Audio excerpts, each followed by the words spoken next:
Agradecemos el patrocinio de este acto a EDUCAT, Fundación dedicada a educación y temas sociales. También agradecemos a todos vosotros aquí presentes que hacéis posible crecer esta bella historia que también necesita ser sostenida económicamente. Por ello, os invitamos a implicaros en la construcción del PUN Barcelona. El Bizum para hacer donativo a PUN Barcelona es el 05079 y en el punto de información os daremos a conocer las diferentes modalidades con las que podéis colaborar con nosotros.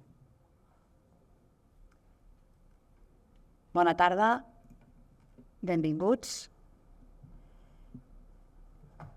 Tenim una responsabilitat i tenim un honor de donar el tret de sortida als actes del PUN Barcelona 24 amb l'acte d'educació. La trobada que fem avui neix d'unes trobades i sopars que hem anat realitzant periòdicament un grup de professors inquiets. Ens venim trobant des de la pandèmia.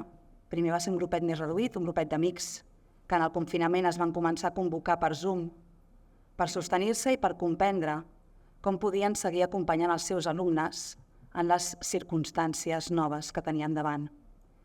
I a poc ens hem anat sumant més professors, també s'hi han sumat alguns alumnes dels darrers cursos de magisteri i de filosofia. Tots els que ens anem trobant compartim la necessitat d'aixecar la mirada i el desig de comprendre a què estem cridats. Com podem respondre als desafiaments diaris a les aules? Com es concreta, doncs, la nostra feina d'educadors en el món d'avui?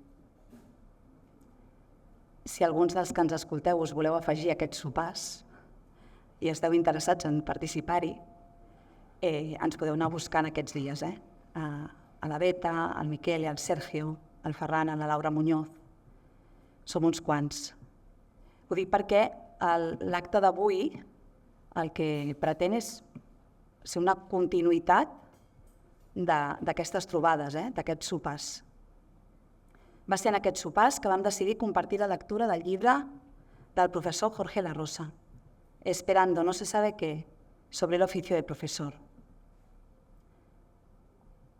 Si em permeteu, us llegiré un fragment de les primeres pàgines per mostrar-vos per què era necessari treballar el seu llibre i trobar-nos amb ell. I fa unes consideracions arrel d'un treball del Hanare i diu: Dije que estoy cansado de pensar a la contra, de decir una y otra vez lo que no es, lo que no me gusta, lo que no quiero.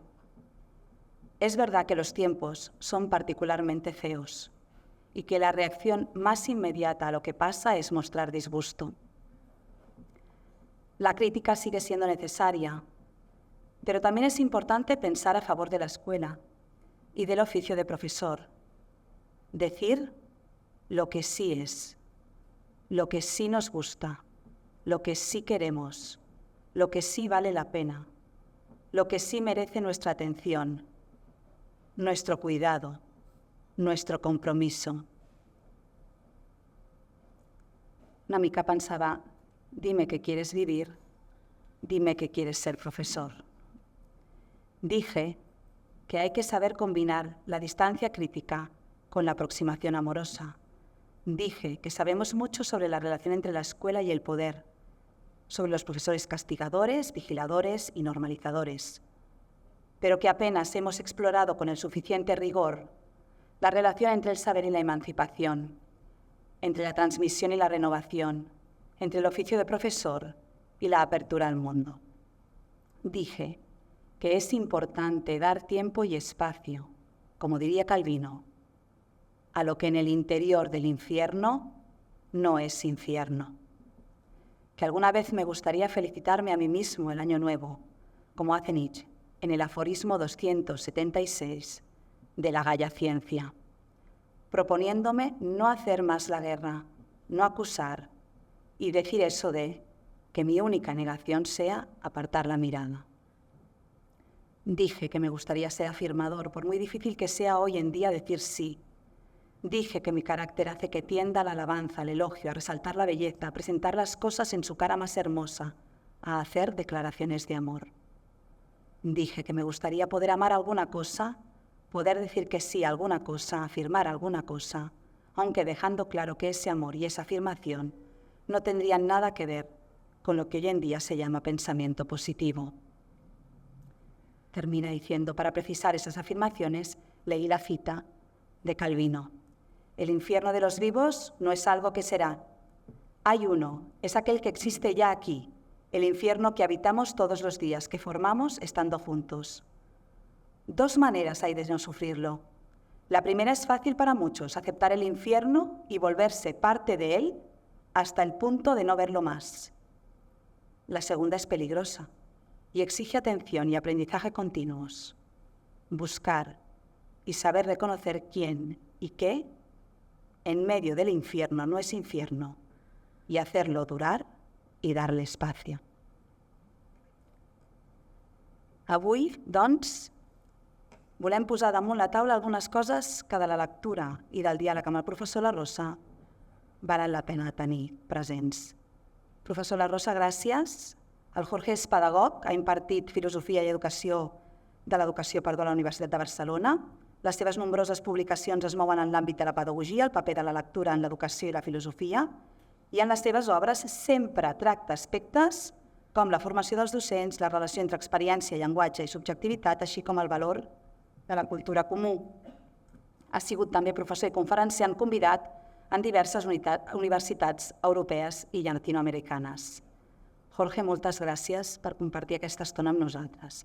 I el Sergio és professor de secundària, és llicenciat en Filosofia, Filologia i Història, professor de les escoles La Gleva i Isaac, un apassionat per les cultures japoneses, un enamorat del Quixot, ha escrit un llibre pendent d'editar on estudia l'obra literària, ara ho diré jo així com pugui, de Yuki Omishima. Molt bé. El Sergio, un suicida, estupendo. El Sergio i el Jorge, dime que quieres vivir, eh? El Sergio i el Jorge ara són companys de camí nostres, de tots nosaltres, perquè, com diu el nostre estimat Josep Maria Esquirol, la companyia es crea quan es comparteix alguna cosa, sigui el pa o sigui una penúria per alleugerir-ne entre tots la càrrega. Des del dia que vam sopar, ahir, el Jorge ha estat pensant una mica sobre el lema del punt i, per tant, iniciarem, si et sembla bé, amb una reflexió sobre aquest lema. Dime que quieres vivir. Bueno, buenas tardes. Eso de estar aquí a iniciativa de un grupo de profesores inquietos, que es molt maco, y más cuando es una gente que se reúne de cuando en cuando solo para leer y para conversar, lo cual merece ser honrado. Y cuando alguna invitación te viene de un grupo de gente de esa, pues como decir que no, ¿verdad? Es al revés, ¿no? Es una delicia. Entonces, gracias al grupo de profesores inquietos y a quien corresponda por la invitación, a Marta por la compañía y a Sergio también por la compañía y a vosotros por estar aquí. Y entonces, cuando hace un tiempo estuvimos conversando y me contaron que el lema de este PUN iba a ser eso de dime que quieres vivir, se me ocurrió un par de cosas que tienen que ver con cosas que he escrito, ¿no? Una de ellas tiene que ver con mi último libro, que se llama Alma se tiene a veces, un capítulo que se titula Los motivos del arquero, y os voy a poner un poquito en contexto. Yo había leído el Filoctetes, que es la última tragedia de Sófocles, la escribió Sófocles cuando ya era octogenario, y el Filoctetes cuenta la historia de un arquero que ha sido abandonado por los guerreros en una isla, ¿verdad? Porque tiene una llaga, tiene una enfermedad que huele muy mal y lo han dejado ahí. Pero un día los guerreros aqueos necesitan el arco de Filoctetes, que es un arco mágico, que se lo ha regalado Hércules para vencer en la guerra de Troya, y entonces envían a un par de personas a robarle el arco a Filoctetes o a convencerle de que vuelva a la batalla, de que vuelva a las playas de Troya, ¿no?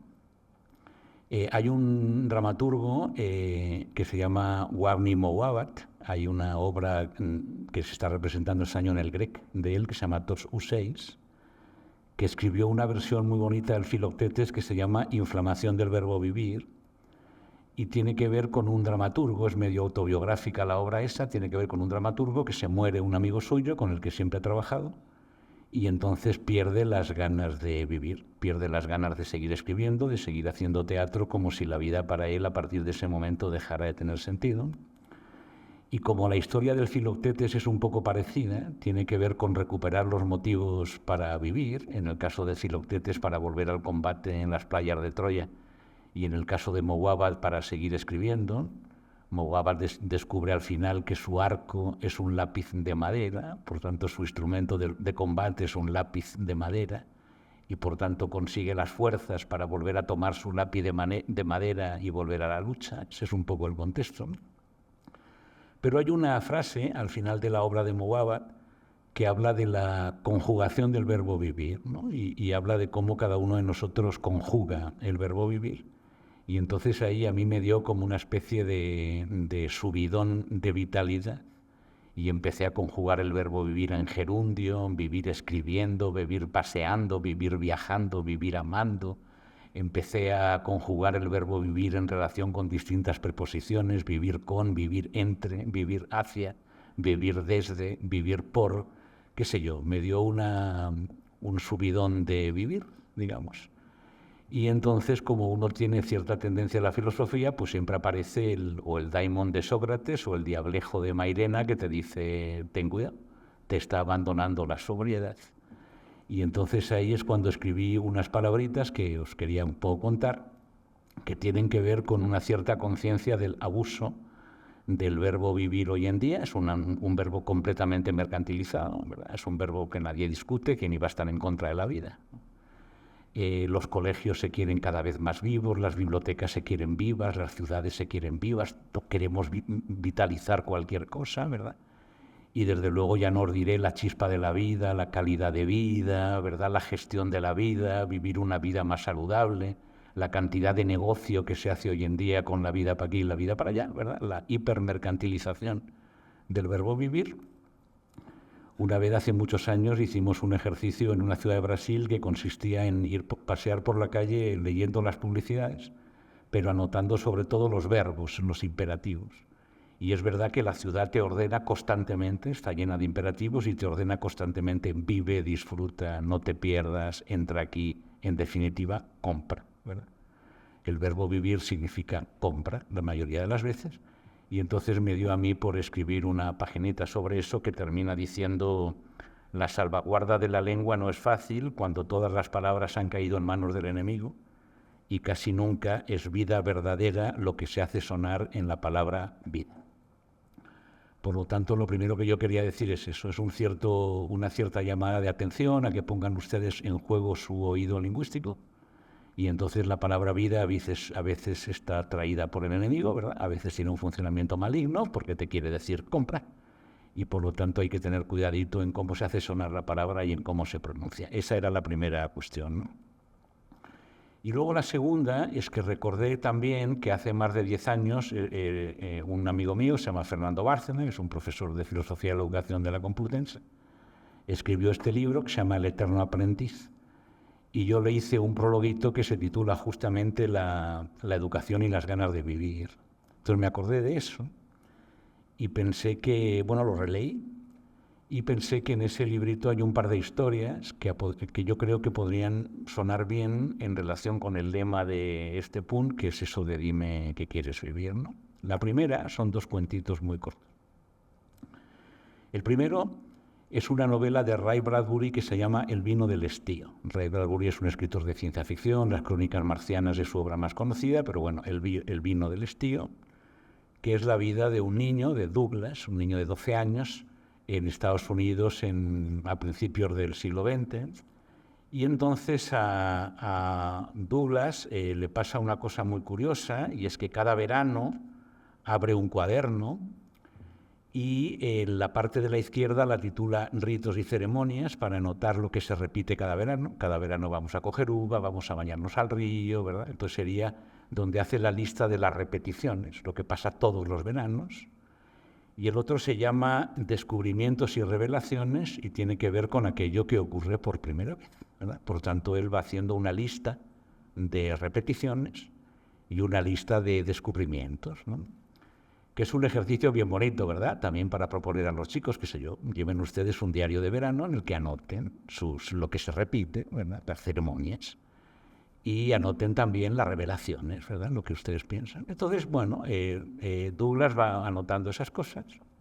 Y hay un día en que se pelea con el hermano, pero no una pelea, sino estas cosas que hacen los chicos por pura vitalidad, ¿no? Pues empiezan jugando y al final caen los dos por una ladera, él siente el sabor de la sangre en la boca, siente un poco la excitación de la pelea, y entonces dice eso de estoy realmente vivo, pensó, nunca lo supe, y si lo supe no lo recuerdo, piénsalo, 12 años y ahora lo descubro. Y le dice a su hermano Tom, ¿saben todos en el mundo que están vivos? La revelación de Douglas es la sensación de estar vivo, ¿verdad? La experiencia de estar vivo, la sensación de vivir. Y entonces él lo descubre a los 12 años, ¿verdad?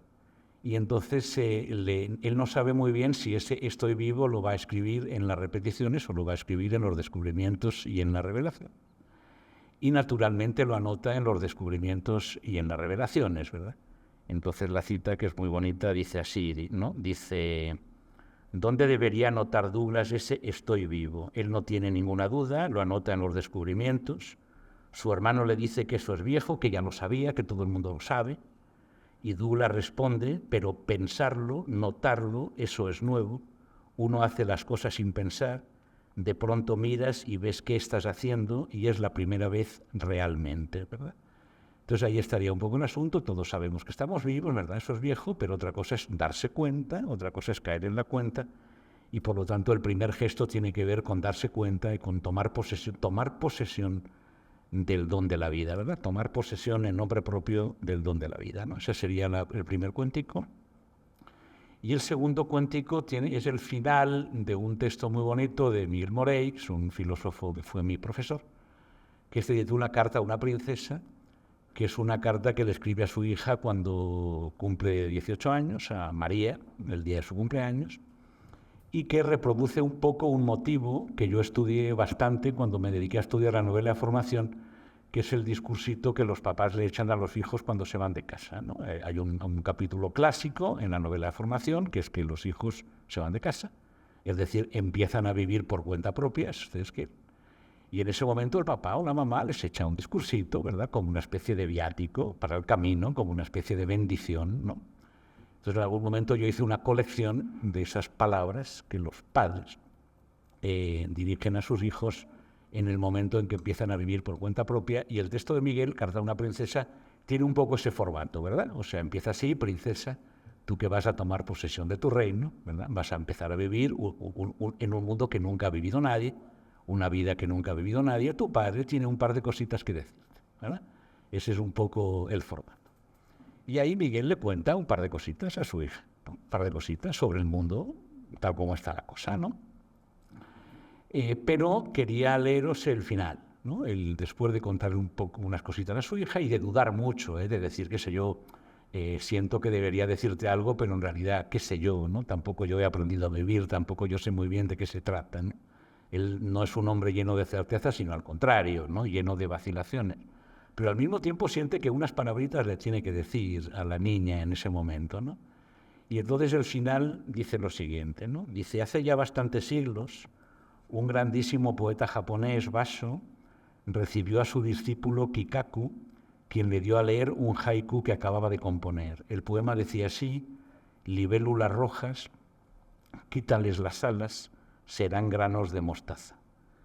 El maestro leyó el poema y replicó, no, de este modo has matado a la libélula, di más bien, granos de mostaza, añádeles las alas y serán libélulas.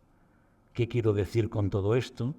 Casi os diría que ni yo mismo lo sé a ciencia cierta, tal vez pretendía solo mostraros el poder de la palabra y deciros que solo ella, la palabra, nos permite ponernos a salvo de la brutalidad y la estupidez, que solo gracias a ella podemos encarar el peso del mundo, haciendo que se acompase el corazón y la palabra, ¿no?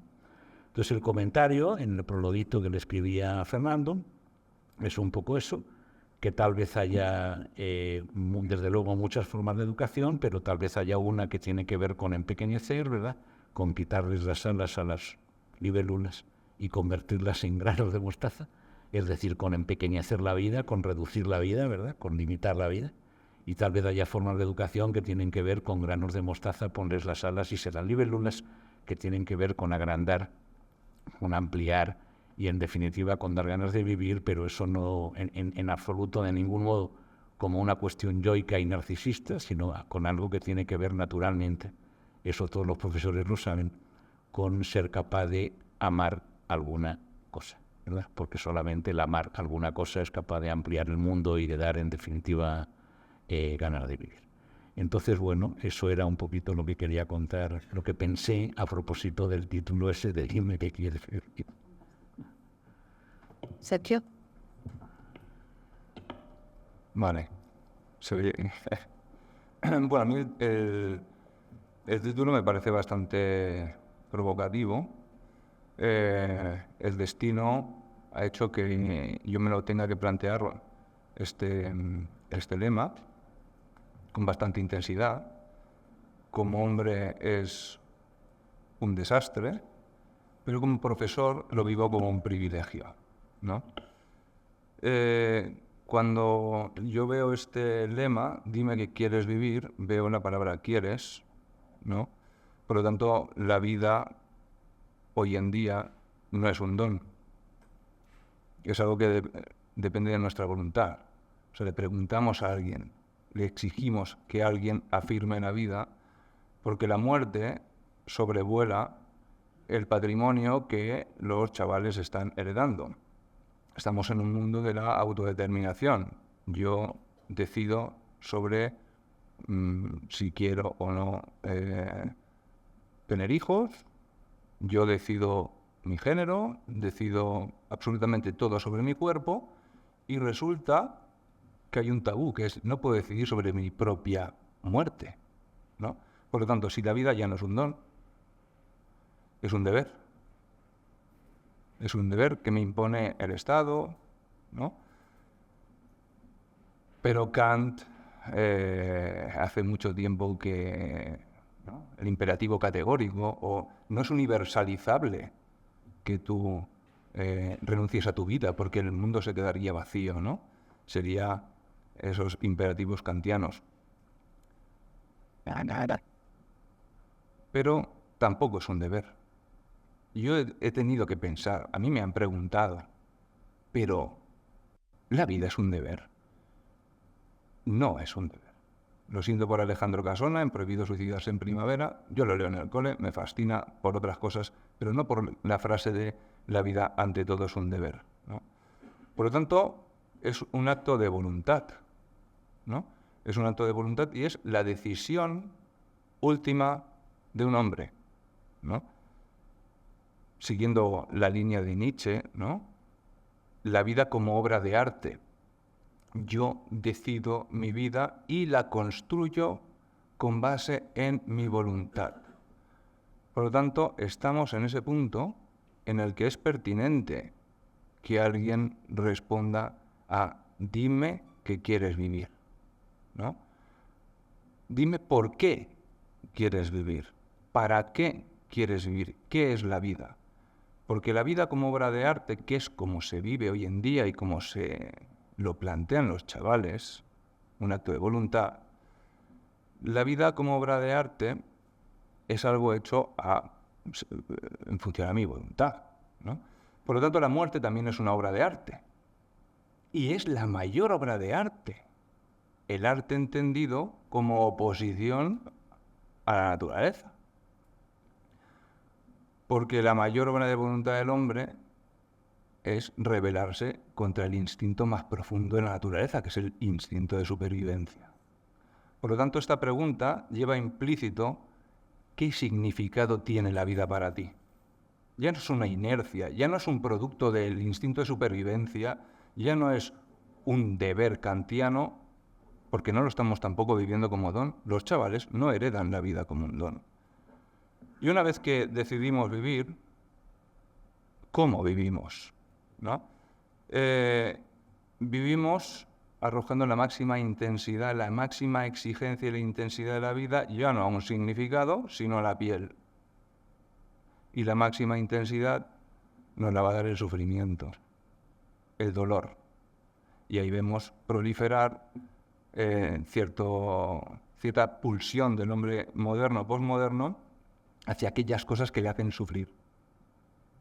Porque es mucho más intenso el dolor que el placer, ¿no? Entonces, ya no es solo un sí a la vida, sino es un sí a qué vida y dónde buscas la máxima intensidad, ¿no? Entonces, el qué nos va a dar respuesta a esto, yo creo que forma parte del resto de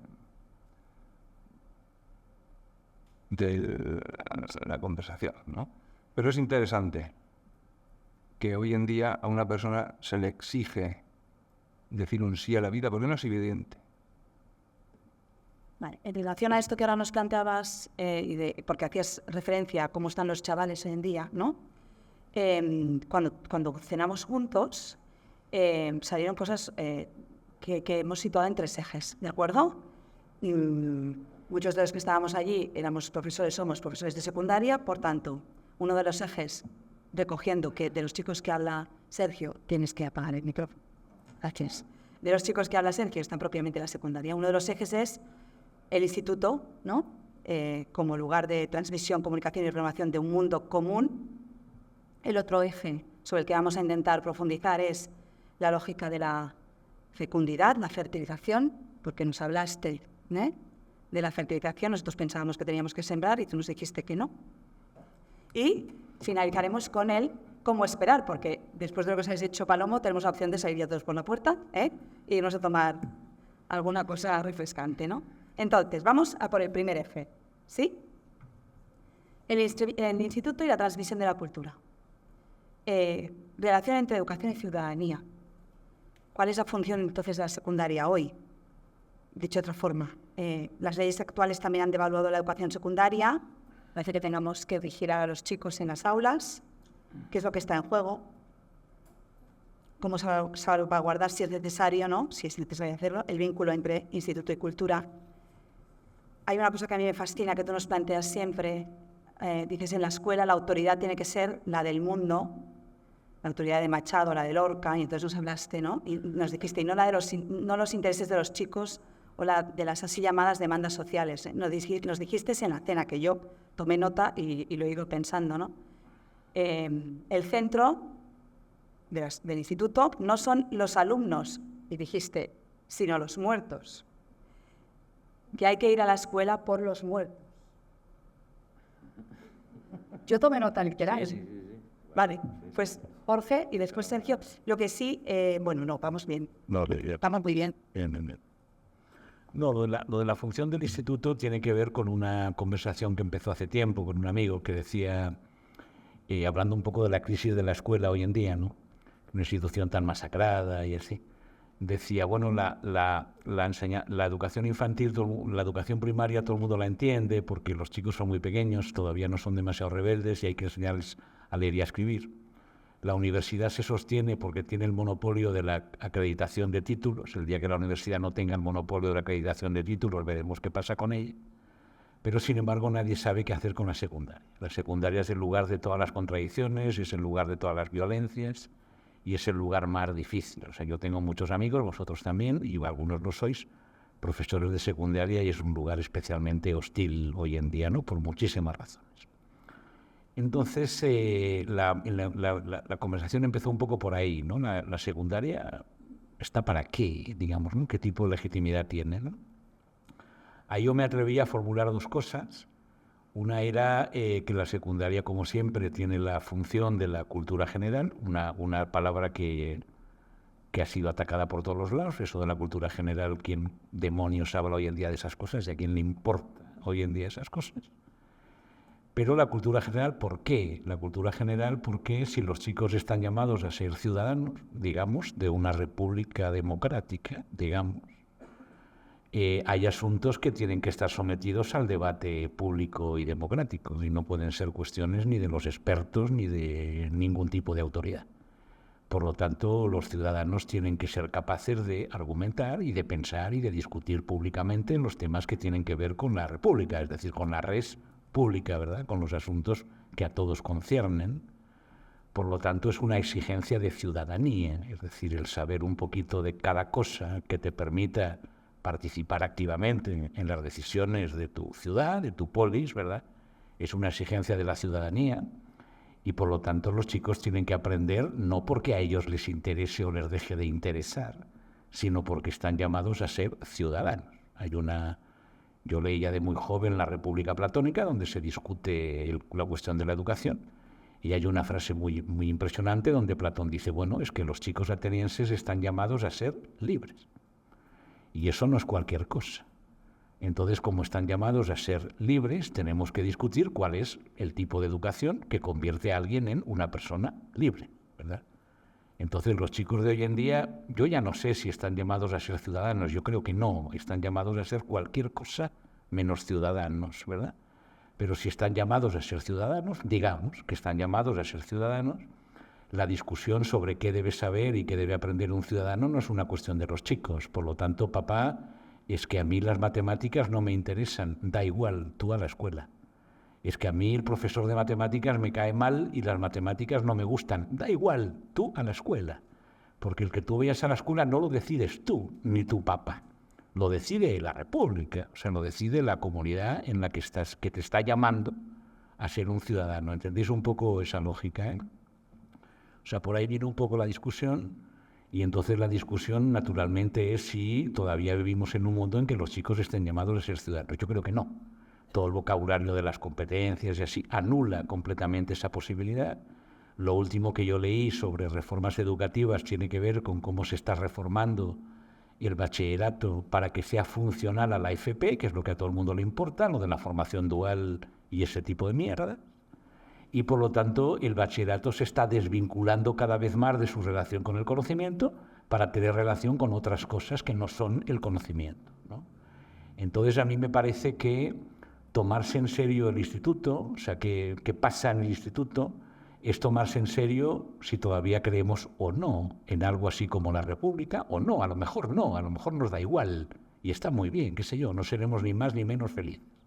Pero si todavía creemos en algo así como la ciudadanía, pues hagamos algo en relación con eso y no nos dejemos distraer todo el tiempo con gilipolleces.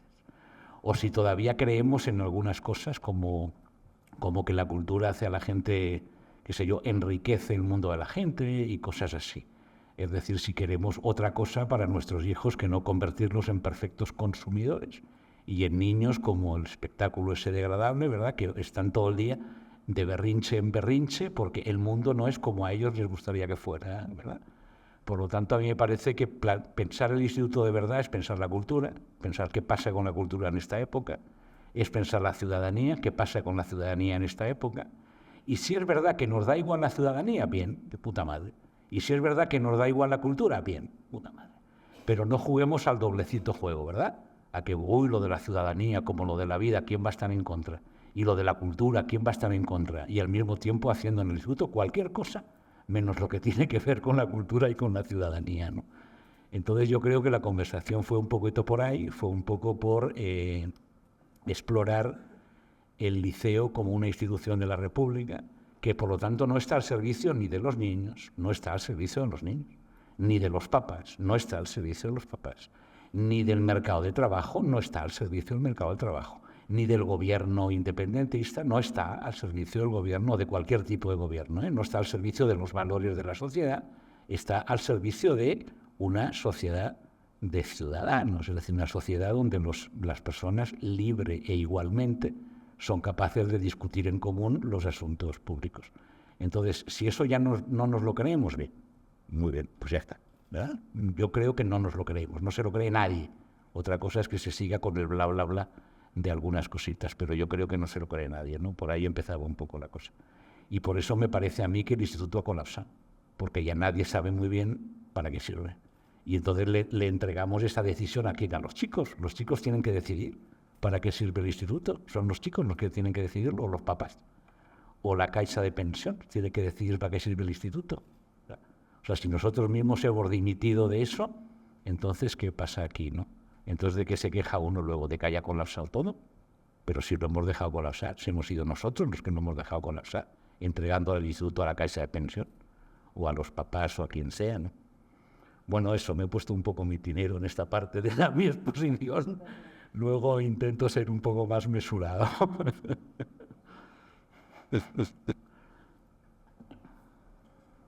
Bueno, siguiendo un poco con el lema, lo que he dicho antes del lema tan depresivo, porque es depresivo, ¿no? Es una de las causas de muerte mayoritarias de nuestros jóvenes, ¿no? Entonces hay que pensar qué es la cultura y que tiene que ver el instituto con todo eso, ¿no? Y yo creo que, en primer lugar, una de las cosas que afirman aquellos que dicen no quiero vivir es que se parte de una patologización de la condición humana hoy en día, ¿no? Por lo tanto, el instituto, en primer lugar, tiene que ser un lugar en el que se produzca la despatologización, o sea, quitar la condición de enfermedad de la condición humana. Y la condición humana es lo que podemos llamar caída ontológica, ¿no? Hay un momento que el hombre toma conciencia de sí mismo y eso le llamamos caída ontológica, y es el momento en el que nace la cultura. El hombre se separa de la naturaleza, no encuentra respuestas evidentes. O sea, el mundo de las hormigas es un mundo muy evidente. Uno nace hormiga y sabe lo que tiene que hacer como hormiga. Uno nace hombre y no tiene ni puñetera idea de lo que tiene que hacer. Y lo que tiene que hacer es hacer caso a la cultura, porque es el manual de instrucciones, ¿no? Las abejas son muy trabajadoras, pero llevan en los genes. Nosotros nos educamos. Y esa caída ontológica hoy en día está patologizada. ¿Por qué? Porque queda nostalgia. La cultura humana es una cultura de la nostalgia. Cualquier cultura tiene nostalgia por un origen que se ha perdido, porque era el lugar de la evidencia, de una evidencia impepinable, la evidencia de las hormigas, de las abejas. Entonces hay cierta tristeza, o sea, melancolía. Pues esa melancolía se patologiza y se convierte en depresión. Y esa melancolía, en su origen, fue motor de cultura, de arte. O sea, el chamán, la figura del chamán, que es el que inicia, mejor dicho, la chamán, la que inicia las pinturas rupestres, que son las primeras manifestaciones culturales, artísticas del hombre, es un intento de vuelta a o religar o volver a poner en contacto al hombre con algún significado que parece ser que ha quedado en ese pasado ontológico, y eso es la caída ontológica. El arte nace de esa caída ontológica, es la respuesta a la caída ontológica, el lenguaje de la caída ontológica, y ahora eso es depresión. ¿Por qué la melancolía puede llegar a la depresión? Porque no tiene objeto de conocimiento y genera desesperación. La melancolía tiene un objeto y eso se transforma en la cultura. Si le quitamos el objeto, se convierte en depresión porque va a la desesperación. No esperas ese reencuentro que en su origen el chamán practicaba. ¿Por qué la cultura ya no da respuestas? Porque ha habido una sospecha. Otro punto, el colegio tiene que ser un lugar de confianza en la cultura, no de sospecha en la cultura. La cultura en el mundo contemporáneo es el lugar de la represión. Freud, el malestar en la cultura, Eros y civilización de Marcuse, ahí vemos en el mayo del 68 cómo las potencialidades humanas están reprimidas por la cultura, y ahora también es la cultura siempre es heteropatriarcal y reprime a medio mundo, ¿no? Entonces, sospechar que la cultura no es una respuesta, sino que es un lugar de opresión, no nos ayuda, ¿no? Entonces, primer punto, despatologización de la caída ontológica. La condición humana sufriente, melancólica, tiene un origen y tiene una respuesta, y la respuesta la vemos en la cultura, de la que no podemos sospechar, porque la cultura en realidad es la única alternativa. Bueno, también hay una alternativa, ¿no?, a la desesperación, o sea, pastillas de dos tipos. ¿Sí? Ah, vale. La del siguiente.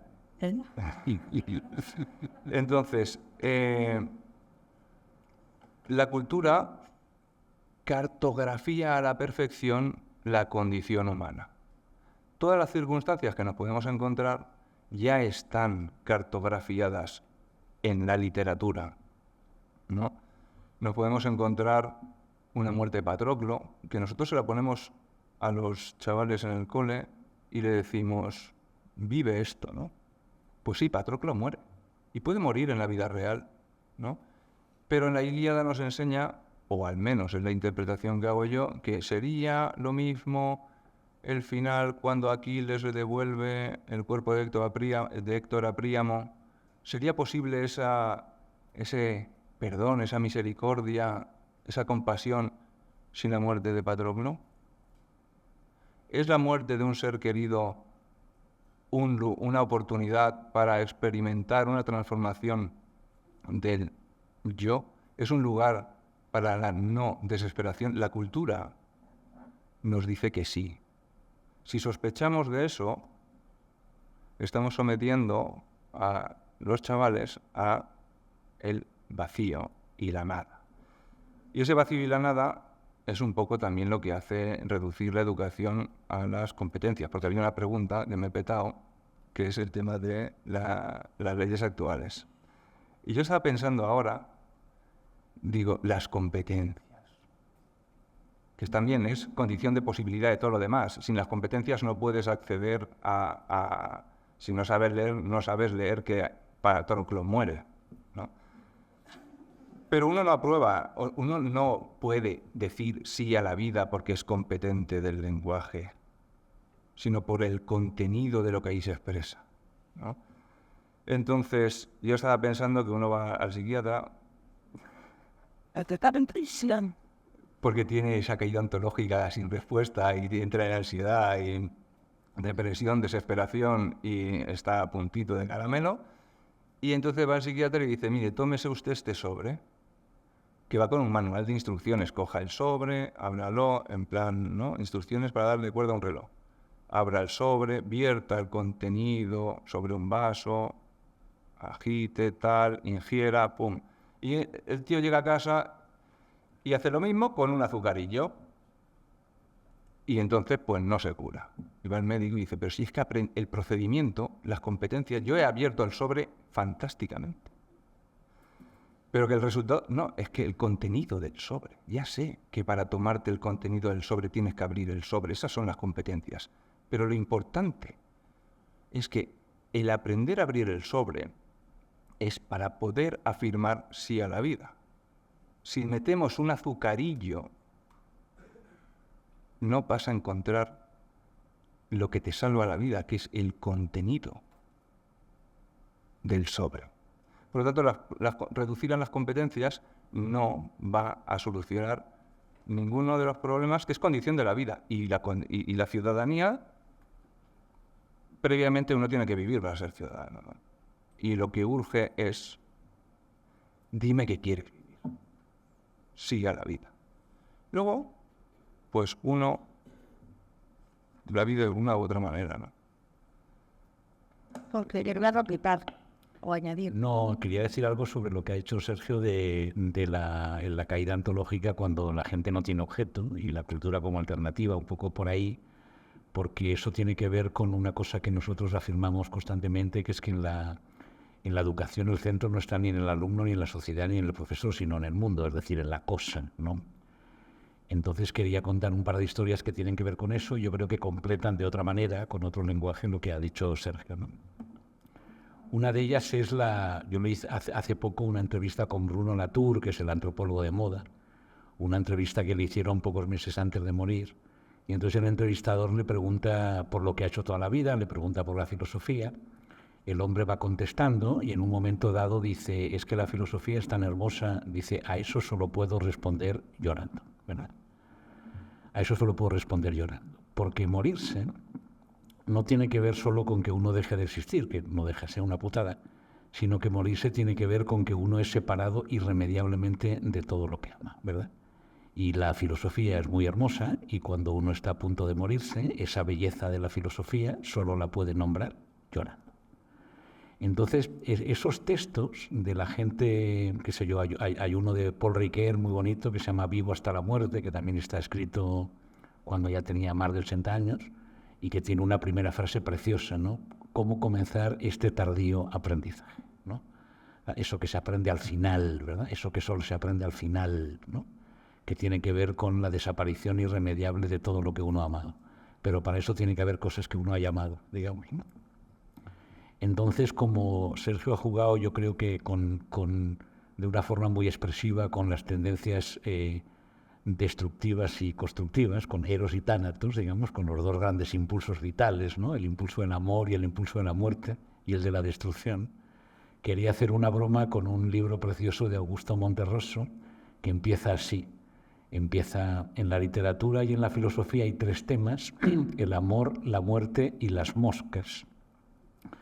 Que otros se ocupen de los 2 primeros, que yo me ocuparé de las moscas.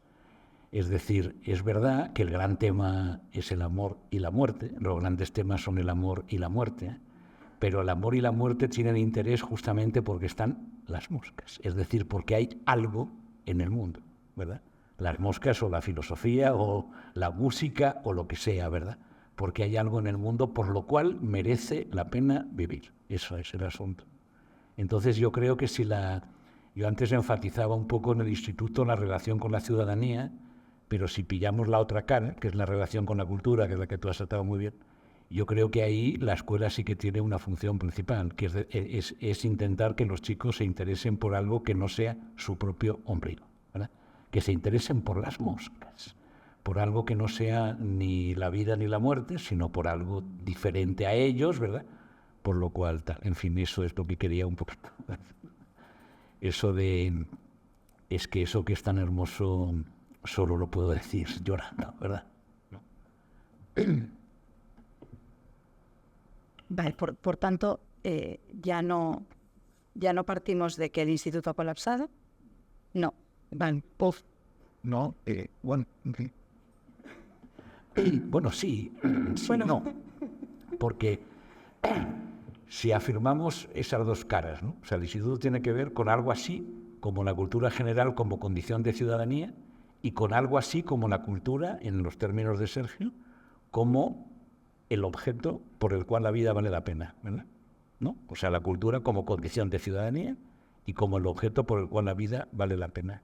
Entonces yo tengo la sensación de que la sociedad contemporánea ha dimitido tanto de una cosa como de otra. Es decir, le importa un bledo.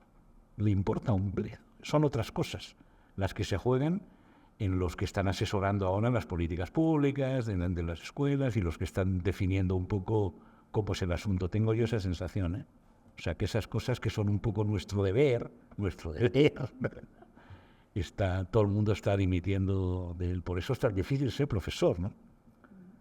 Porque, qué sé yo, permitiendo una última cita, ¿no? Mi amigo Miguel Morey, del cual os he contado la carta a la princesa, tiene un texto muy bonito, se llama Somos griegos, en el que da cuenta de por qué se jubila, por qué deja la universidad. Y lo dice de una forma muy impresionante. Dice, estoy dejando la universidad porque ya no puedo cumplir con mi deber.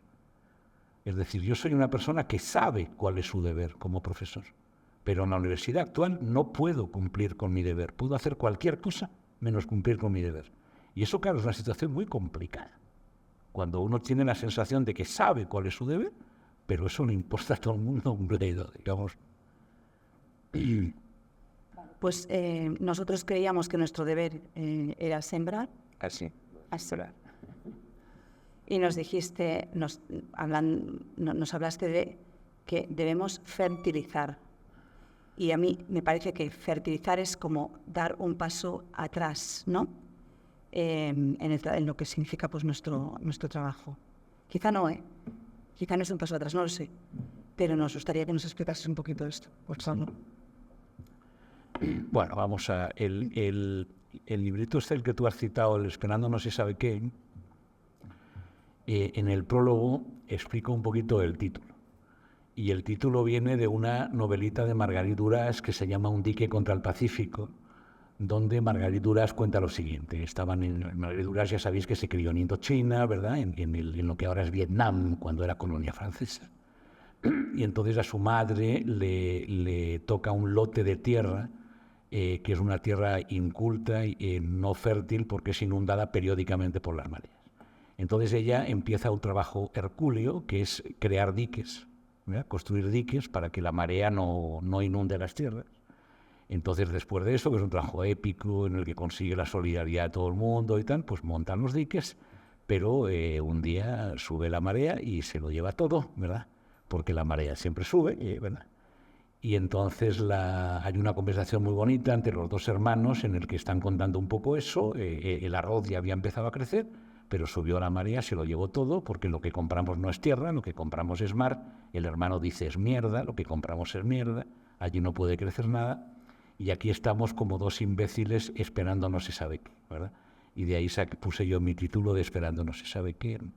Pero un poco en ese contexto hay una dedicatoria al final del prólogo que dice: este libro está dedicado a todos los profesores que contra viento y marea intentan que el suelo en el que crecen los niños y los jóvenes no sea completamente tóxico, ¿verdad?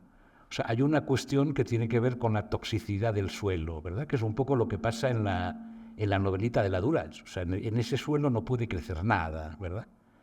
Entonces, eso tiene continuidad con esa idea de que a lo mejor lo que hace la escuela tiene que ver con preparar el suelo, con cuidar el suelo, digamos, ¿no? Con fertilizar la tierra y no tanto con sembrar. Por tanto, tú no te preocupes del tema de los tomates, ¿no?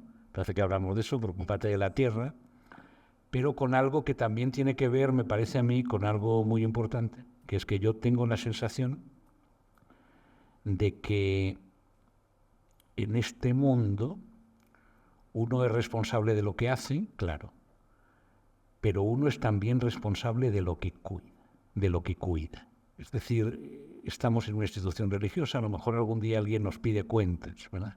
No sé si la vida es un deber o qué, pero a lo mejor alguien, algún día, nos pide cuentas. A lo mejor no un ser sobrenatural, a lo mejor tus hijos te piden cuenta un día, ¿verdad? A lo mejor alguien un día te dice, bueno, chico, qué sé yo, ¿qué has hecho? ¿No? ¿De qué ha ido esto? No. Entonces a mí me parece que en ese momento lo que sería un tanto narcisista es envanecerse de lo que uno ha hecho, ¿no? Por decir, hasta lo que yo he hecho, he construido, no sé qué, ¿verdad? El buen burgués que se hace a sí mismo y que construye no sé qué, ¿no? A mí me parece que hay una manera de rendir cuentas que tiene que ver con que lo que ha justificado mi vida no es tanto lo que yo he hecho, sino aquello que he cuidado, ¿verdad? Aquello que he amado, aquello que he cultivado, digamos, ¿no? Aquello que he cuidado. Y a mí me parece que a veces la escuela tiene que ver con cuidar algunas cosas. Por ejemplo, cuidar la lengua, ¿no? A mí me parece que uno de los desastres es la degradación de la lengua. O sea, la lengua ha caído en manos de la publicidad, es un infierno, y ya nadie se preocupa tampoco de enseñar a los chicos lo fundamental que es aprender a hablar y a escribir, lo fundamental, y a llamar a las cosas por su nombre. Eso también le da igual a todo el mundo, ¿no? Entonces, qué sé yo, ¿en qué lugares todavía se cuida la lengua? ¿En qué lugares la lengua no se ha convertido completamente en propaganda? Quizá en las escuelas, en los últimos sitios donde la lengua es tratada como algo bello, como algo interesante y como algo también exigente, ¿verdad? Que uno no puede decir cualquier cosa, ¿no? A veces yo decía medio en broma, cuando yo todavía era profesor, que en mi clase, desde luego, los chicos podían decir lo que pensaban, como no, ¿verdad? Pueden decir lo que piensan, pero el imperativo pedagógico no es ese. El imperativo pedagógico no es di lo que piensas, es piensa lo que dices. Es decir, aquí no se puede decir cualquier cosa. Ese es el imperativo pedagógico, ¿verdad? Por tanto, cuidar ese piensa lo que dices, ¿verdad? Cuidar la lengua, yo creo que es responsabilidad también de los mayores, ¿no? De los mayores. Bueno, por ahí un poco lo de fertilizar la tierra, lo de cuidar alguna cosa.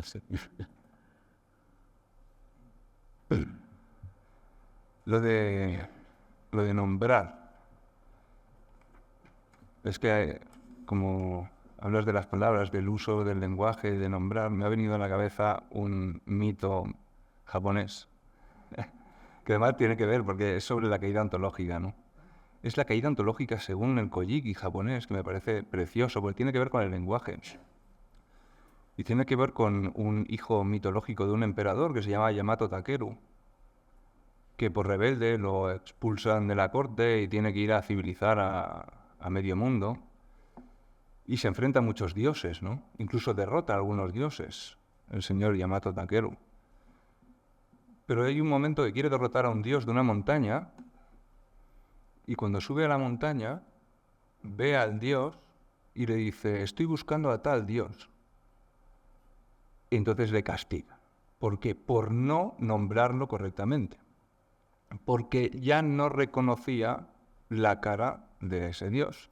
Entonces lo condenan y muere Yamato Takeru, pero antes escribe unos poemas que están en el Kojiki y son deliciosos, que plantean la nostalgia por la corte en la que los hombres y los dioses se miraban a la cara y usaban las palabras adecuadas. Lo dicen los poemas, ¿no? O sea que al final esa falta de reconocimiento de la realidad y esa incapacidad de nombrar a las cosas por su nombre es la genealogía de la caída ontológica japonesa, ¿no? Era un apunte es que me mola mucho. Entonces, es lo bien. Sí. Luego, con el tema de fertilizar, en vez de cultivar, que es como lo planteas como un retroceso de la función de la escuela, o sea, casi prerromana, ¿no? Porque tutor, o sea, la escuela tiene que ver con la agricultura, ¿no? La palabra tutor es el palito que se ponía para mantener las plantas rectas, la regla, ¿no? Para darle los dedos a... Entonces, yo creo en eso parcialmente, pero sí que es cierto que siguiendo la idea de sanación, ¿no? de el hombre que encuentra su sentido o que encuentra un mapa de existencia en la cultura, el colegio a mí me viene un poco hoy en día aquello que Thomas Mann explicó en La montaña mágica, ¿no? Es una especie de sanatorio, ¿no? Existencial. Un lugar de encuentro con algo que ya no encuentran en otro sitio, porque la cultura o pseudocultura o la industria cultural que asedia, acecha y machaca a los chavales, deja que solo sea la escuela aquel lugar en el que los profesores pueden elegir un objeto de conocimiento sanador, en ese sentido, ¿no? Que dé significado, o sea, toda la herencia cultural a la que pertenecen, ¿no? Porque fuera del cole muchos ya no tienen acceso, ni en sus familias, ni lo que ven por las redes sociales, ¿no? Es el único lugar, es un lugar arriba de la montaña, ¿no? Como plantea Thomas Mann, ¿no? Ese sanatorio arriba de la montaña, o el sanatorio del doctor Ariel de Alejandro Casona, ¿no? Y creo que esa es la función de preservar algo y ponerlo a disposición de todo aquel que quiera mirar y oír, ¿no? Que no son pocos tampoco, no son pocos. Y yo diría que incluso son bastantes los chavales que abren los ojos ante eso, ¿no? Por lo tanto, yo soy bastante optimista. Sí, aún no me clava una espada en la barriga. Quiere decir que soy optimista. Y me gusta, yo me repito una y otra vez las dos palabras finales del libro de Dumas, El Conde de Montecristo, que dice, espera y confía. El orden de los productos, ¿no? A lo mejor es confía y espera, pero yo creo que es espera y confía, ¿no? Espera y confía. Y eso es la tarea del fertilizador.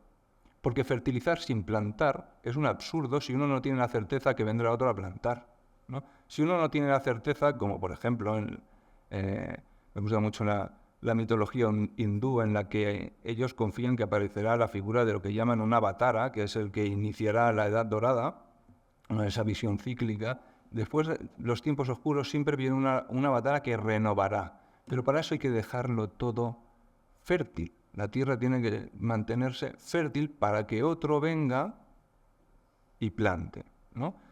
Pero eso tiene la base en la esperanza y la confianza. Y la tercera, la certeza de que otro va a cultivar, ¿no?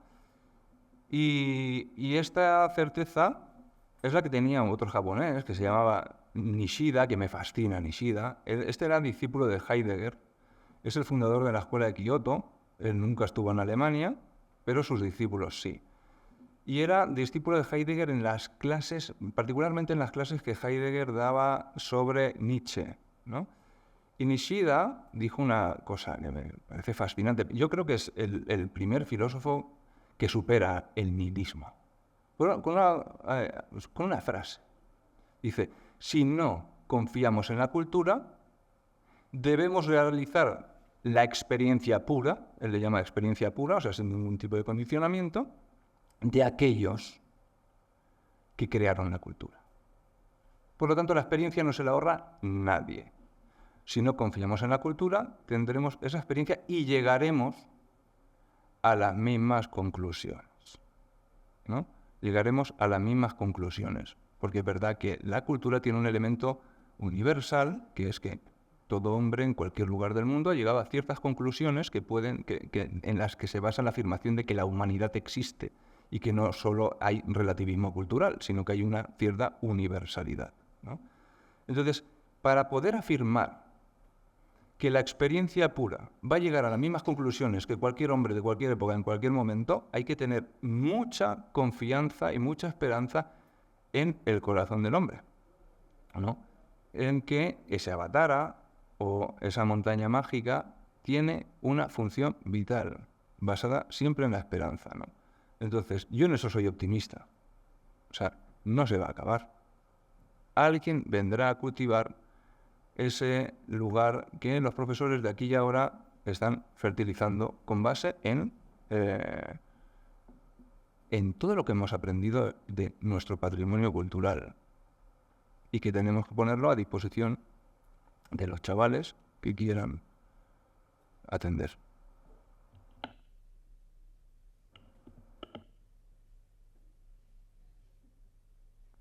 Es que ahora no sé si hacer la siguiente porque como te veo tan optimista...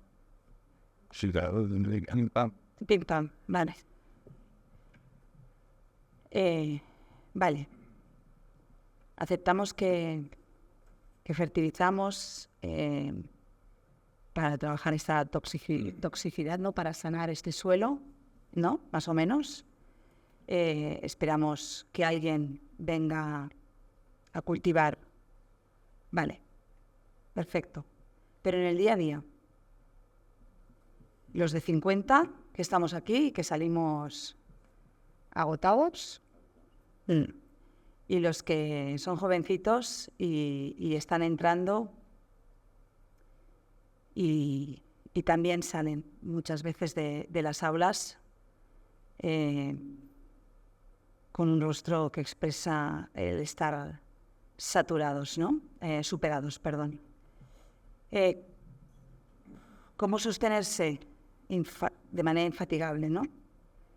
En el volver a empezar cada día. ¿Cómo sostenernos si no vemos crecer? ¿Cómo nos sostenemos si la marea sabemos que va a volver a subir?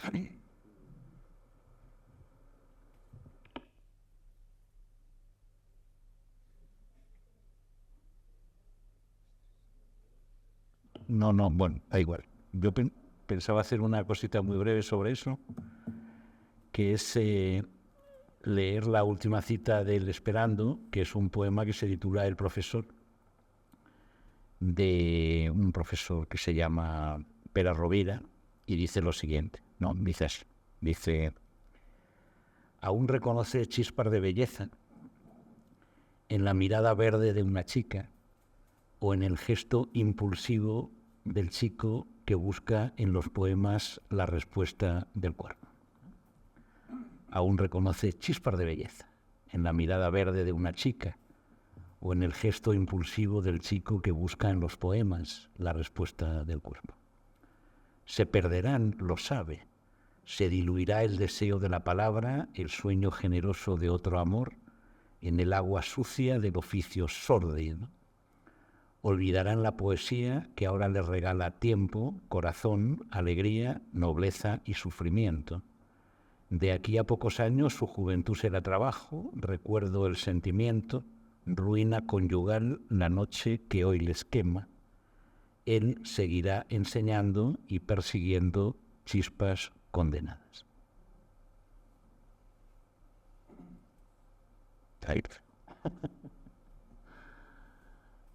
Bueno, ese es un motivo, por darle un poco, no dejarlo así, es un motivo clásico, ¿eh? O sea, qué sé yo, últimamente empecé una correspondencia con un amigo sobre el futuro de la política, digamos, si todavía tiene sentido la política en esta época. Y entonces el Diego me recordó la escena de Sacrificio de Tarkovsky, que debéis recordar, que es la de aquel niño que todas las mañanas se levanta a regar un arbolito seco, ¿verdad? Entonces hay momentos en que la única respuesta puede ser sigue, como decías, no, o sea, sigue. O sea, sabe que se perderán, pero sigue, ¿verdad? Seguirá produciendo chispas condenadas, ¿verdad? Sigue. Yo creo que no hay otra que esa especie de perseverancia, sin pedir permiso, una y otra vez, y eso es lo que hay que aprender, vamos. Eso. Está mal eso. No sé, es como acabar un poco, porque claro, tú dices, bueno, qué sé yo. Venga, Sergio, ayúdame. Bueno, hay una frase que escuché en algún sitio, de cuyo nombre no quiero acordarme, y es que el maestro llega cuando el alumno está preparado, ¿no?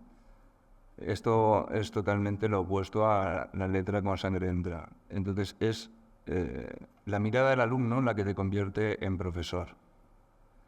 No es unas oposiciones, ni firmar un contrato, ni un sueldo, ni que puedas poner en alguna cartilla, ni que el Estado te reconozca y te diga, tú eres profesor porque has estudiado un máster.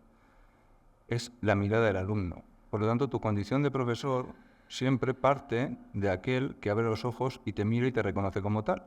Por lo tanto, por el hecho de ser profesor, eres profesor. Y no te tienes ni siquiera que plantear. O sea, entras en clase y siempre ves a algún alumno que te está mirando y dándote la condición de profesor y exigiéndote que seas profesor, ¿no? Entonces, para mí, en mi caso particular, nunca es un acto, al menos hasta ahora, el día que sea un acto de la voluntad y que tenga que releerme a Kant, pues me iré a cultivar alcachofas al Pirineo. Pero no es el caso. Cada vez que entro en un aula hay alguien, no digo ni muchos ni pocos, pero hay alguien que me está otorgando esa dimensión, ¿no? Y yo tengo que responder. Me gustaría que fuesen más, sí, pero tengo que responder como lo que ellos están esperando y como lo que ellos están haciendo con su mirada, ¿no? Entonces, eso por un lado, ¿no? Y por otro lado, una experiencia, ¿no? de esa condición de profesor que te dan los alumnos, ¿no? Uno de los elementos con los que trabajan los amigos de la ausencia de la libertad es con el miedo, ¿no? El miedo a la frustración, el miedo al fracaso.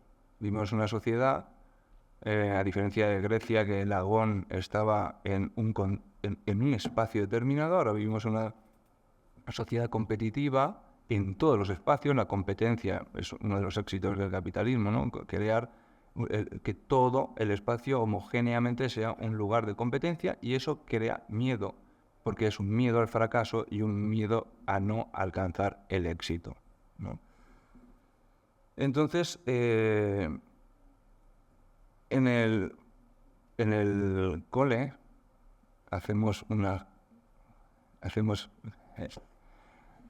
los viernes por la tarde hacemos unas clases de boxeo, ¿no? Entonces yo me bajo con los chavales y uno le dice a otro que ese día iban a hacer guantecillos, lo digo en diminutivo, ¿no? Y uno le dice a otro, hoy te voy a vencer. Y el otro señala al suelo y dice, este va a ser el lugar de mi vencimiento, pero no de mi cobardía. Hacía pocas semanas habíamos leído el capítulo de la derrota de Don Quijote por el Caballero de Blanca Luna en la playa de Barcelona. Y cuando se va, Don Quijote se gira y le dice a Sancho, esta es Troya. No, ahí fue Troya, lugar de mi vencimiento, pero no de mi cobardía, ¿no?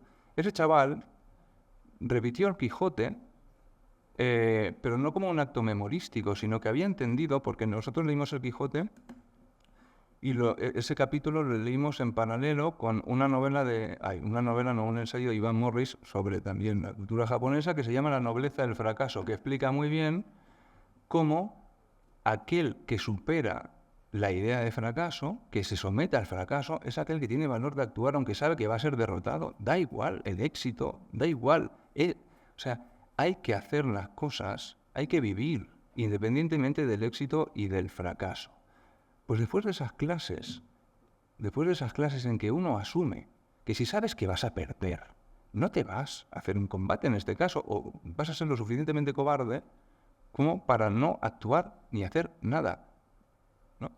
Sin embargo, cuando uno asume que el éxito o el fracaso son elementos que no hay que tener en cuenta para la vía de la acción, para la vía de vivir, que la frustración no va a llegar porque tú haces las cosas por amor y no porque vayas a tener un rédito, un beneficio, ¿no? En ese momento, ese alumno estaba mirándome diciendo, yo he aprendido esto.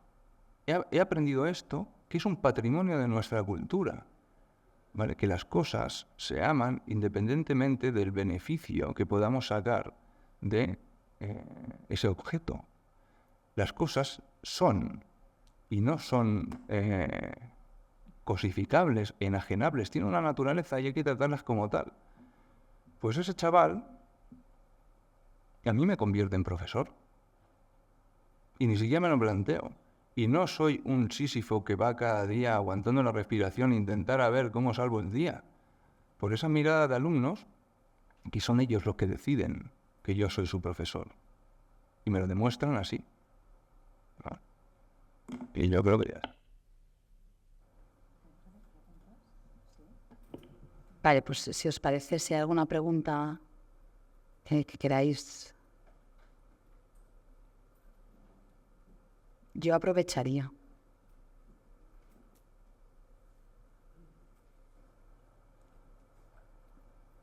Muy bien, venga.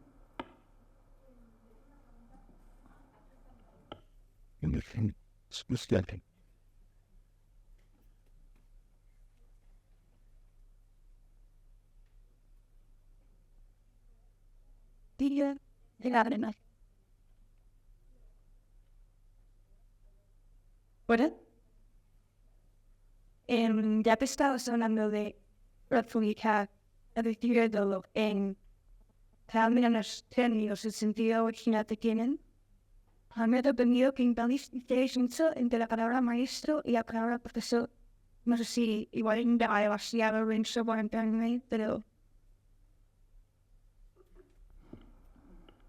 No, pero tienes razón. Hay tres tipos de relaciones pedagógicas, la de maestro-discípulo, la de profesor-alumno y una que hemos elaborado últimamente en una operación que estamos haciendo de reivindicar la vieja palabra estudio, que sería la relación entre estudiosos y estudiantes. Yo creo que no hay que abandonar la palabra estudiante, que es muy bonita, y un estudiante no es exactamente ni un alumno ni un discípulo, es otra cosa.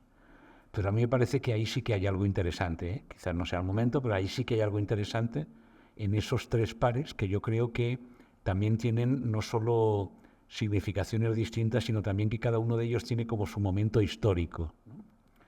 Por ejemplo, me dediqué un tiempo a ver cuándo emerge la categoría de estudiante, que emerge cuando se inventan las universidades en la Edad Media, ¿no? Entonces es muy bonito porque el estudiante aparece contra otras dos categorías que ya estaban establecidas, la de discípulo, que es los de los monasterios, o sea, los chicos que estaban aprendiendo en los monasterios, pero en definitiva por una aventura de salvación, y la del aprendiz, que eran los que estaban aprendiendo un oficio en los gremios artesanos. Entonces el estudiante no es ni un discípulo ni un aprendiz, es estudiante, ¿verdad? Entonces en algún momento yo he tratado de elaborar eso diciendo que la obligación de los profesores es hacer que los chicos pasen de ser alumnos a ser estudiantes, en el sentido de que alumno es una categoría administrativa, tú te conviertes en alumno cuando te apuntas a un curso, pero sin embargo estudiante es una categoría existencial, ¿verdad? Pero tiene que ver con una relación con el mundo, una relación estudiosa con el mundo, ¿no? Pero vamos, tiene razón, sí, no es lo mismo ser alumno que ser estudiante, que ser discípulo, y no es lo mismo ser profesor que ser maestro. Lo de maestro es como muy arrogante, ¿verdad? No es lo mismo ser profesor que ser maestro, que ser estudioso, ¿verdad? Entonces yo creo que ahí sí que hay algo interesante para pensar, sí.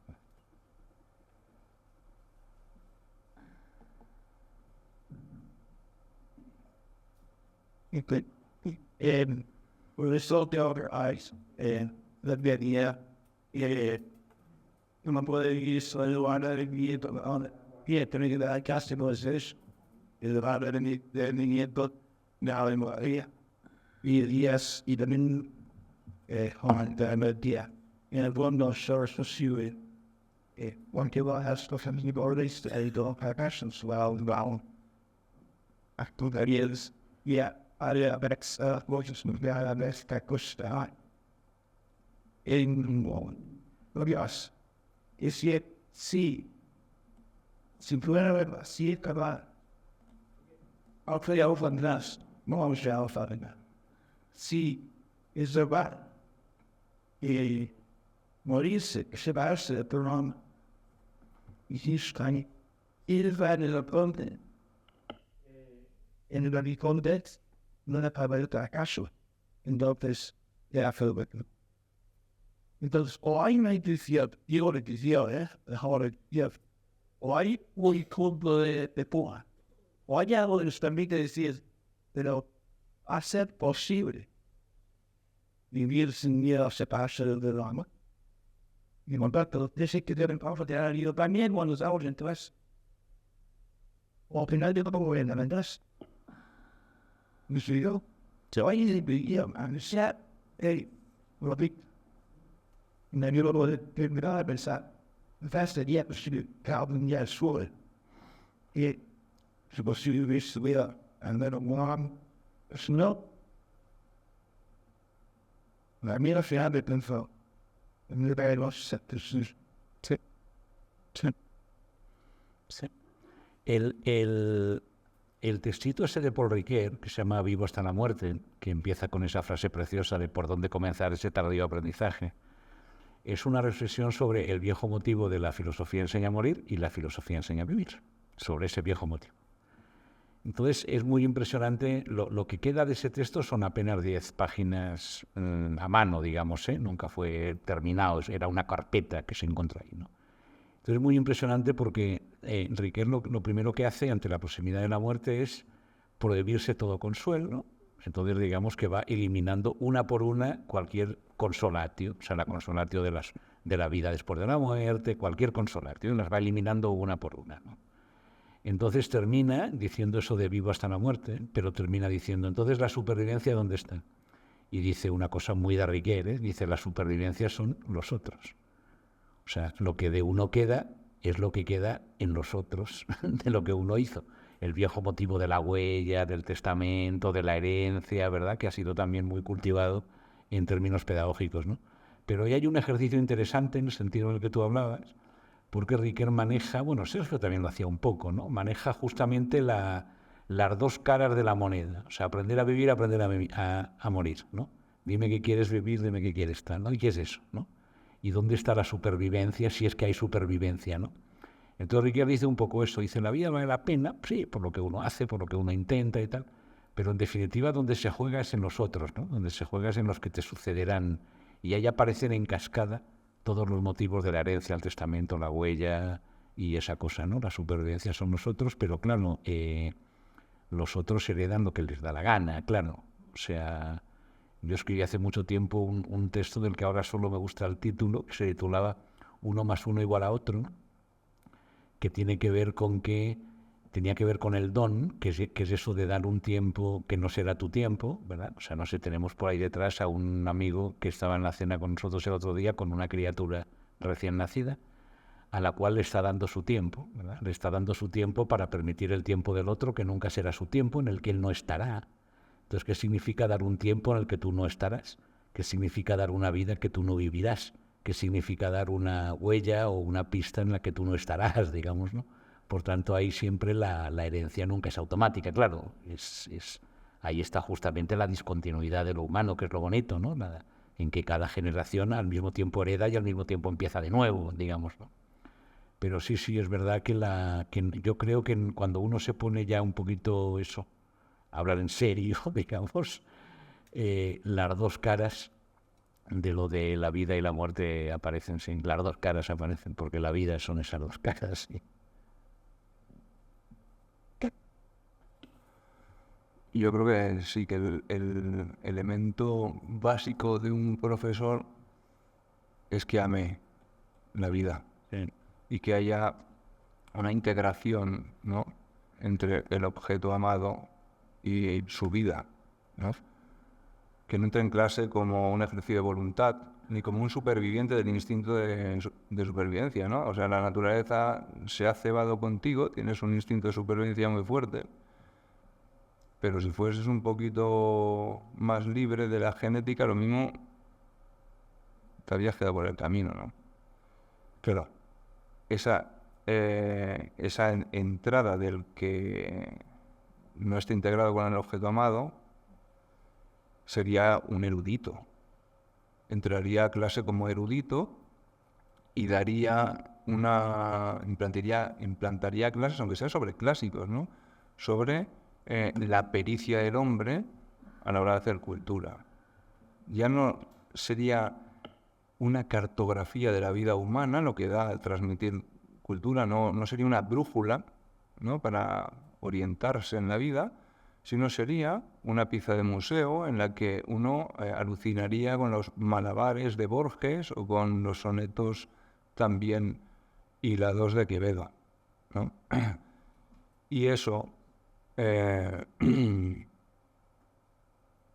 al que no le fascina ese tipo de pericia, sino que prefiere otra, pues no lo heredará, ¿no?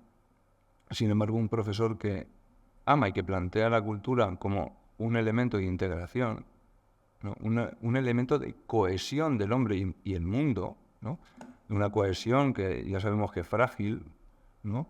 Sabemos que es frágil por lo que decíamos de la caída ontológica, y que se tiene que repetir constantemente en la línea de Nishida. Vamos a experimentar una y otra vez, verificar, porque no es tan evidente como el mundo de las abejas, ¿no? Pues ese es el papel del profe. Plantear la cultura como un elemento de cohesión y una brújula de orientación, ¿no?, y no como un elemento de erudición que admiro, pero no necesariamente amo, porque amar implica unir, ¿no? Puede ser un objeto de admiración, pero no necesariamente de amor. Y entonces el que reparte erudición, claro que se puede desesperar de repartir erudición. Se puede cansar de repartir algo que está fosilizado y que no se renueva con cada alumno que tiene delante. Si la cultura está viva, aunque tenga 500 años, se va renovando con base en la vida que tienes delante, que es cada alumno, ¿no? Yo quería, si me permiten, corregir lo que he dicho a propósito de la pregunta de Marta del profesor cansado, el profesor que fracasa y cómo entra una y otra vez, porque no he acabado de estar conforme con ese final de él seguirá enseñando y persiguiendo chispas condenadas.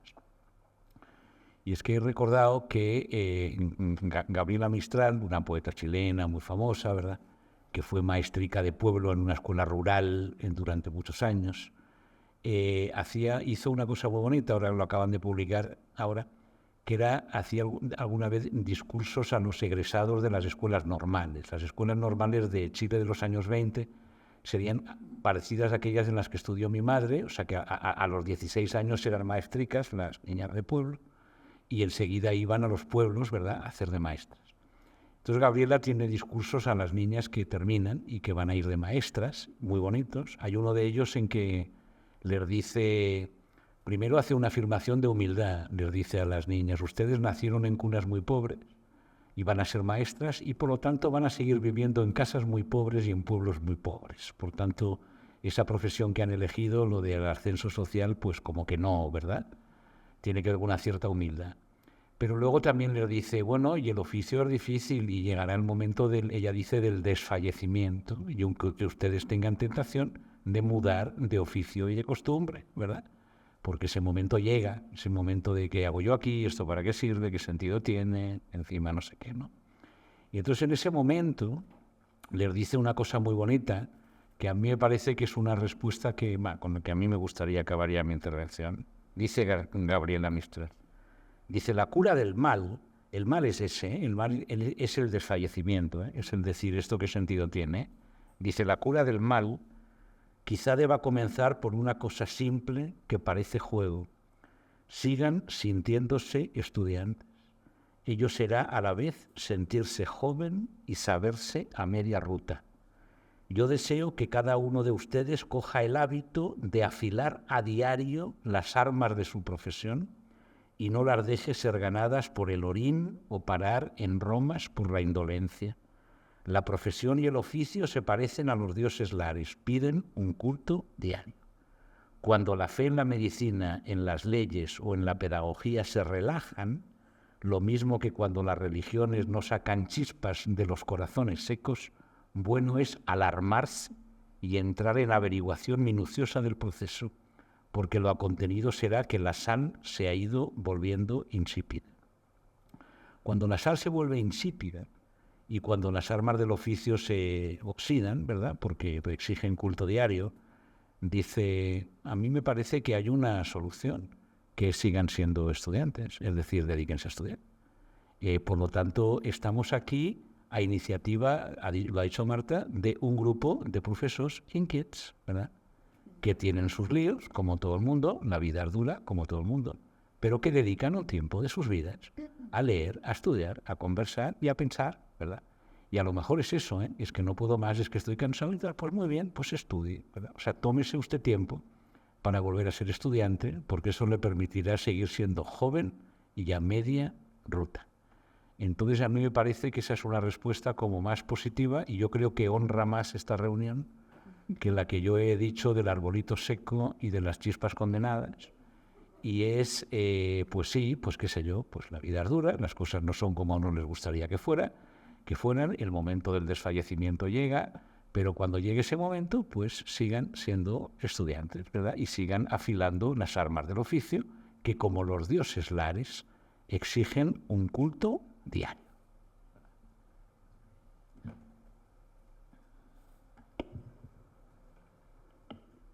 A ver cómo recogió esta.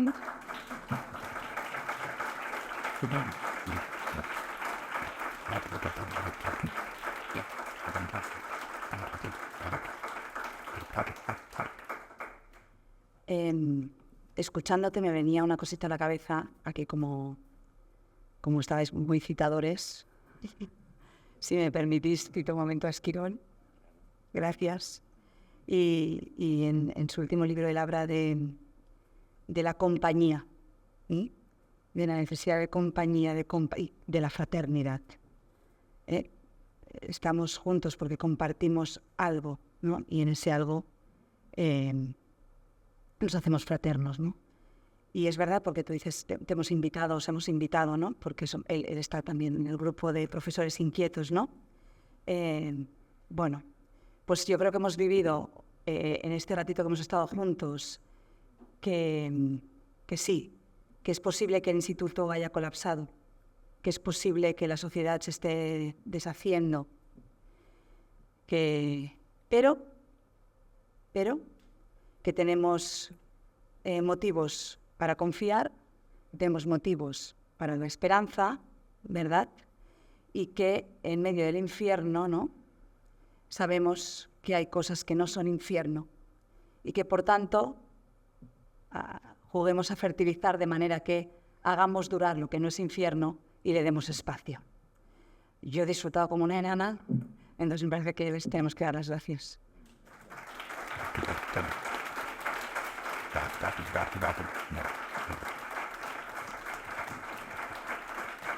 Y tenemos avisos recordamos que el próximo encuentro de PUN será hoy es 5 de julio, sí. Esta noche. Vale, a las 22 con el título Introducción a One Piece en esta misma sala. Agradecemos el patrocinio de este acto a Educat y también a vosotros aquí presentes que hacéis posible crecer esta bella historia que también necesita ser sostenida económicamente. Por ello os invitamos a implicaros en la construcción del PUN.